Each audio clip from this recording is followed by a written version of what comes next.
Now that I was traveling through the forest alone, I became much more aware of the dangers surrounding me. I had heard that as long as I stayed on the road, I would be safe, but as I listened to the birdsong around me, I could still hear wolves howling in the distance, and I had the odd feeling that the forest was watching me. Perhaps it was just my imagination, but still. Soon, the familiar rooftops of Goldshire came into view. Marshal McBride had told me to find Marshal Dugan, and he was easy enough to spot, standing right in front of the armory. He greeted me with a cautious tone at first, but once I handed over the documents from Northshire, his demeanor changed, much warmer. He congratulated me on becoming an acting deputy, though he immediately warned me that protecting Elwynn Forest wouldn't be easy. Most of the army, it seems, is off doing who knows what for who knows which noble. He recommended that I find a room at the inn, the Lion's Pride. Apparently, it's quite well known. I could see why. The place was bustling with people. Some of them were dueling right outside, but the marshal assured me it was all in good fun. The inside of the inn was cozy, filled with wooden tables and the hum of conversation. Luckily, I managed to find a table for myself, even with all the other adventurers and travelers about. After a hot meal, I got my room. It wasn't large, but it was more comfortable than any I'd stayed in recently. And, to my surprise, despite the constant traffic, the room was clean and tidy. The next morning, I spoke with Marshal Dugan, asking what the most pressing matter in the area was. He told me that the mine in Northshire wasn't the only one in trouble. To the south, the Fargo Deep mine, situated between the Stonefield and McClure homesteads, had been overrun by kobolds. Given its proximity to Goldshire and those farms, it was the next logical place to investigate. The marshal also asked me if I could check in on the families while I was there. By the time I finished breakfast and packed my supplies, 2 townsfolk were already waiting for me outside the inn, Remy and William. Word travels fast in Goldshire, it seems. Remy, who had a curious habit of repeating his words, asked if I could bring back some gold dust from the mine. William, more composed, requested large candles. He and his brother ran an apothecary in Stormwind and needed the wax. I told them I would do what I could. I decided to begin with the homesteads. Perhaps the local could offer useful insights into the mine.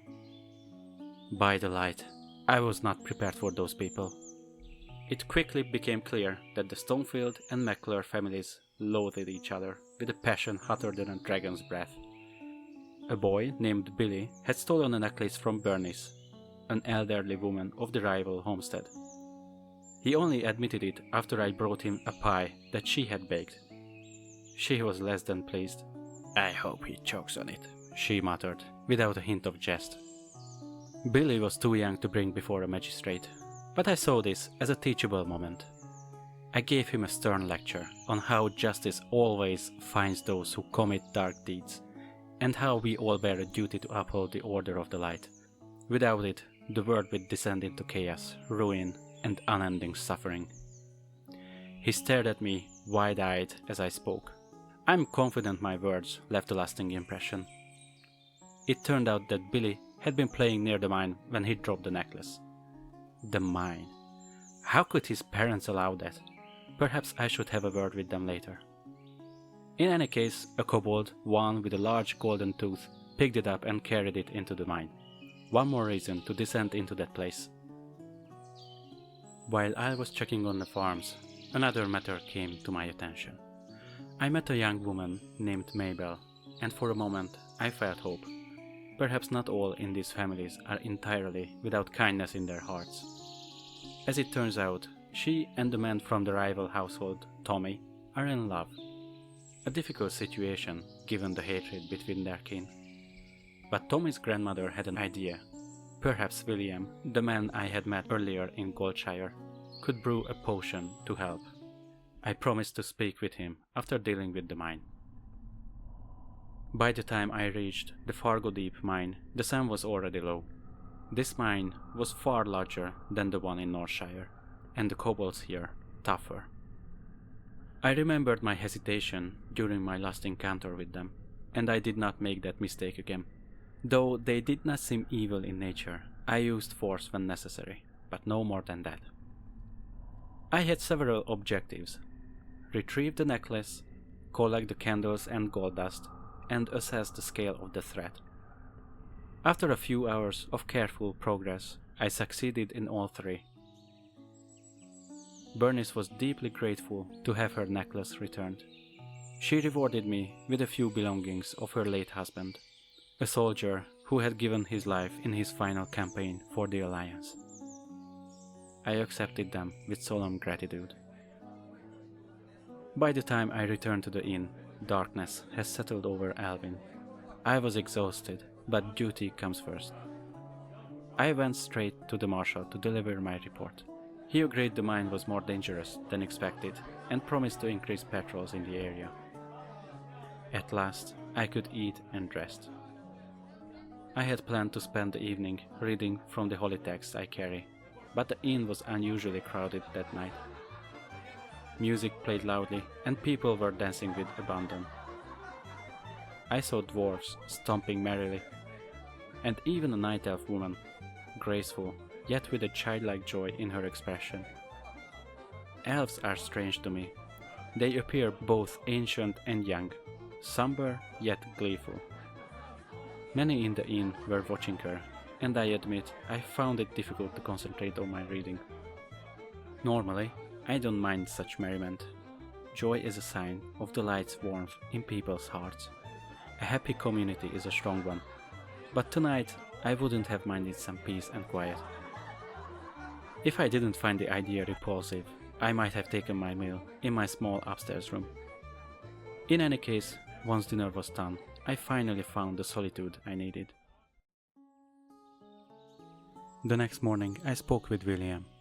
He was grateful for the candles, and when I asked about the young lovers, he said he might be able to brew an invisibility potion for Mabel, so she could visit Tommy. But for that, he needed an ingredient called crystal kelp. Normally, it grows in the ocean. The only chance to find it here was to take it from the murlocs in the eastern parts of the forest. Remy was happy with the gold dust as well. When I mentioned I would check on the murlocs, he became worried. He believes they are a greater threat than most realize. He tried to warn the Marshal, but the Marshal is focused on kobolds and bandits, saying he can't spare anyone. When I asked the Marshal myself, he admitted he had spoken with Remy. He wished he could send someone to investigate, especially since so little news comes from the east. He told me about Guard Thomas, stationed near the river, and suggested I speak to him if I decided to go. So, as before, I gathered my things and headed out, east this time. Thomas was said to be easy to find, just follow the road.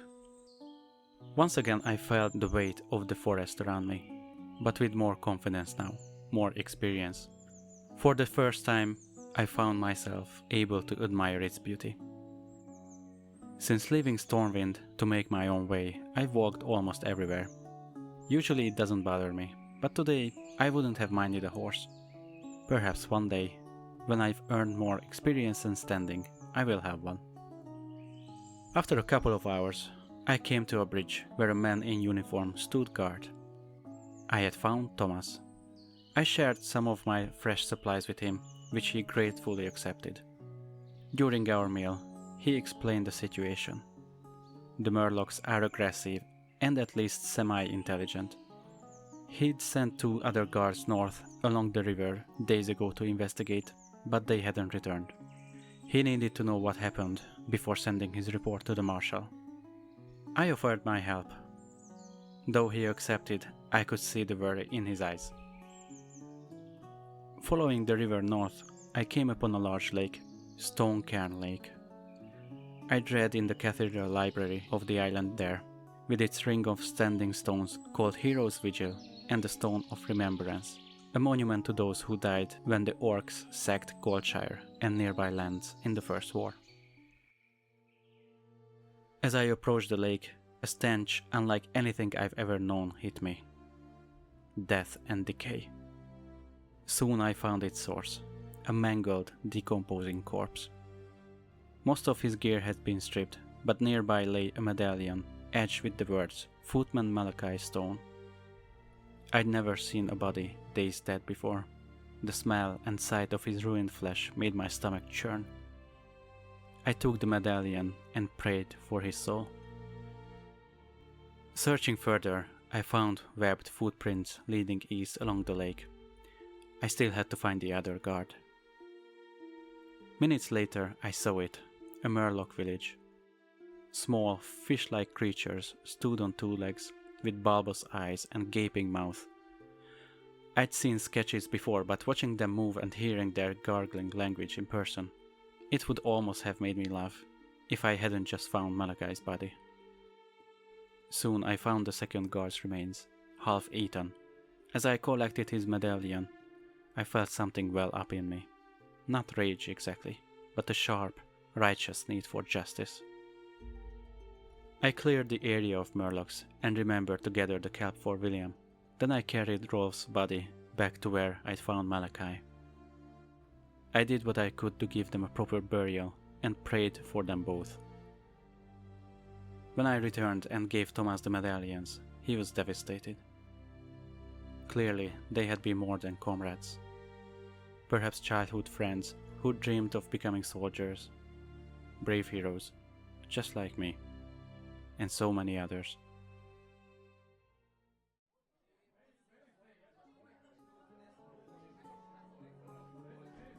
Once again, it was already dark by the time I returned to Goldshire. It was comforting, actually, to see the lights of the village ahead. At first they appeared like scattered fireflies in the night, but as I drew closer, the shapes of people emerged. The smell of hot food reached me, and the sound of music and laughter carried on the cool air.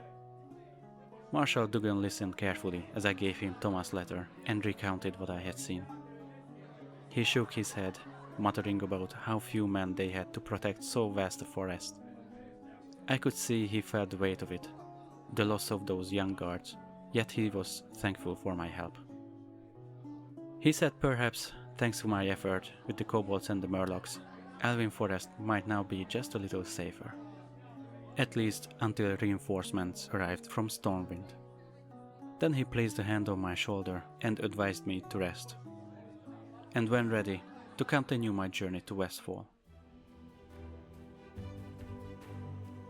If you enjoyed the video, please consider subscribing, leave a like and a comment.